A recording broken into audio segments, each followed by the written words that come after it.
Students, आज मैंने आपको लाइफ हिस्ट्री के बारे में बताना है एस्केरिस लुम्ब्रिकॉइड्स की।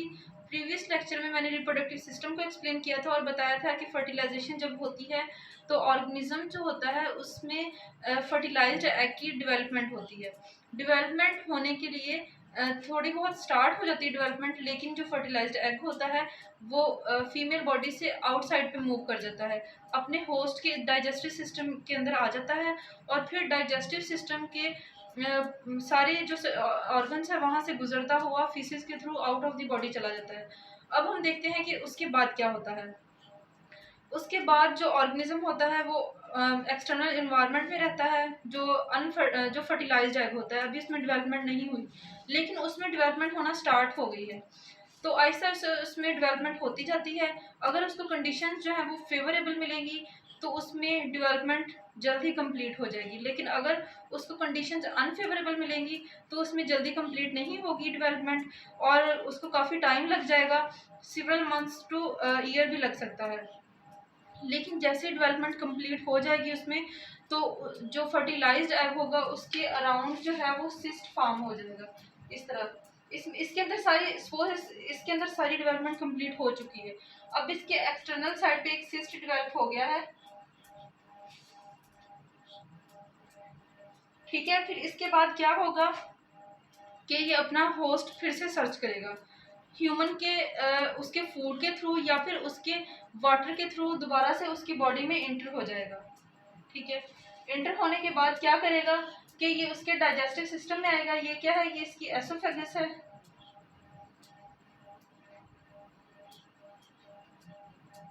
एसोफेगस से होता हुआ उसके स्टमक में आएगा, स्टमक से होता हुआ उसके इंटेस्टाइन में आएगा।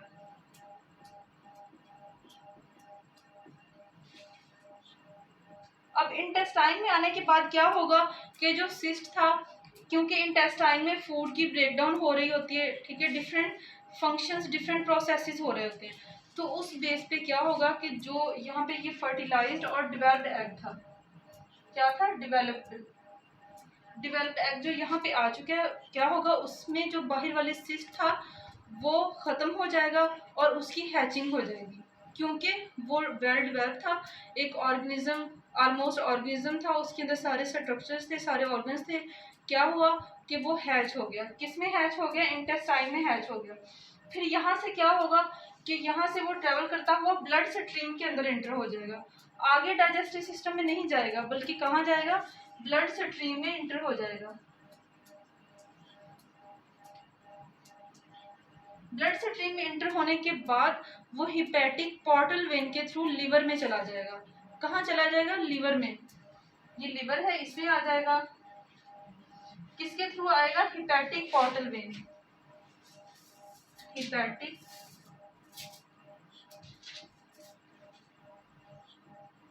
आपने हमेशा ये बात माइंड में रखनी है कि ब्लड की जो भी ब्लड लिवर की तरफ ट्रेवल कर रहा होता है ऑक्सीजनेटेड होने के लिए, वो हमेशा हिपैटिक पोर्टल वेन से लिवर की तरफ जा रहा होता है। हिपैटिक पोर्टल वेन ऐसी वेन होती है जो कि डीऑक्सीजनेटेड ब्लड को लेके जा रही होती है लिवर की तरफ।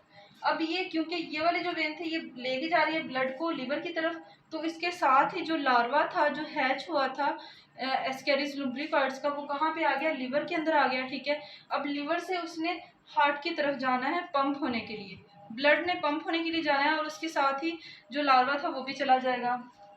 अब यहाँ पे कौन सी वेन होगी जो हार्ट की तरफ लेके जाएगी, वो होगी hepatic portal vein. Hepatic hepatic vein होगी, हिपैटिक पोर्टल नहीं, hepatic vein. Hepatic portal vein लेके जा रही थी, और जो है हिपैटिक वेन वो अवे फ्रॉम द लिवर लेके जा रही है, और फिर वो कहाँ पे इंटर होगी, वो पोस्टीरियर वेना केवा के अंदर इंटर होगी, और जो राइट ऑरिकल होगा हार्ट का उसके अंदर ब्लड इंटर होगा, और उसके साथ ही वो भी जो होगा हमारा पैरासाइट वो भी उसके अंदर इंटर हो जाएगा। फिर राइट वेंट्रिकल के अंदर इंटर होगा। फिर यहाँ से जो पल्मोनरी इसमें जाएगी, पल्मोनरी आर्टरी जाएगी जो कि डीऑक्सीजनेटेड ब्लड लेके जा रही है, उसके थ्रू ये कहाँ चला जाएगा, लंग्स में। ये वाले क्या है, ये लंग्स है, किसके थ्रू जा रहा है, पल्मोनरी आर्टरी के थ्रू, जिसमें डीऑक्सीजनेटेड ब्लड है, ठीक है। उसमें लंग्स में चला गया, लंग्स में कहाँ गया है, सबसे पहले उसमें जो उसमें ब्रोंक्यूल्स है, एल्वियोलाई जो स्ट्रक्चर है वहाँ पे गया है, एल्वियोलर सैक्स जो है, ठीक है, वहाँ पे जाएगा, और फिर वहाँ से ब्रोंक्यूल्स में जाएगा, और फिर वहाँ से एसोफेगस में एंटर हो जाएगा। एसोफेगस में एंटर होने के बाद ये दोबारा से इसमें हो जाएगा, ट्रैकिया में एंटर हो जाएगा, ठीक है। एसोफेगस में एंटर होने से पहले ट्रैकिया में एंटर होगा। ट्रैकिया क्या है, विंड पाइप है जो कि लंग्स की तरफ जा रहा है, वहां पे एंटर होगा, वहां से दोबारा से एसोफेगस में एंटर हो जाएगा, और दोबारा से ये जो इसका डाइजेस्टिव सिस्टम है उसमें एंटर हो जाएगा, और एक पूरा साइकिल कंप्लीट कर लेगा। ये साइकिल कंप्लीट करने के लिए इसको तकरीबन 10 दिन लग सकते हैं, और इसमें इसकी कुछ डेवलपमेंट हो जाएगी, और ऑलमोस्ट इसको जो है वो 1.5 मंथ लगता है फुली डेवलप होने के लिए। 1.5 मंथ लगेगा, ये बार बार इसमें री इंटर होता रहेगा, इस साइकिल कंप्लीट करता रहेगा।